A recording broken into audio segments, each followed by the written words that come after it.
చాలా మందికి తెలియని విషయం ఏంటంటే ఇదిగో ఈ క్యాబేజ్ పువ్వు కర్రీ తినడం వల్ల గుండెకి ఎంత మేలు అనేసి చాలా మందికి తెలియదు. మీకు తెలియని విషయాలు 4 మాటలు చెప్తాను అంటే ఓ సింతే కదా అనేసి అది పక్కనెట్టేస్తున్నారు.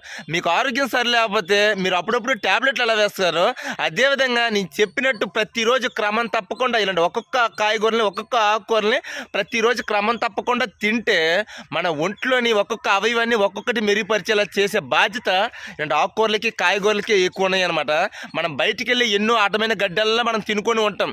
దానివల్ల ఒంట్లో సరిలేకపోవడం కొన్ని వేలు లక్షలు తగలబెట్టినా కూడా మళ్ళీ మన ఆరోగ్యం మన వరకు రాదు. అందుకే మీరు బయటికి వెళ్ళి తినండి, కానీ వీక్లీకి 1 టైం తినండి. ఫ్యామిలీతో వెళ్ళి హ్యాపీగా తినండి. కానీ మిగతా టైం అంతా కలిపి ఇలాంటి న్యాచురల్ ఫుడ్ మీద దృష్టి పెట్టండి.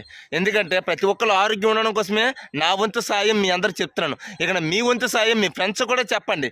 ఎందుకంటే వాళ్ళందరూ హ్యాపీగా ఆరోగ్యంగా ఉంటే అది మీకు హ్యాపీ, మీ అందరూ హ్యాపీగా ఉంటే అది నాకే హ్యాపీ.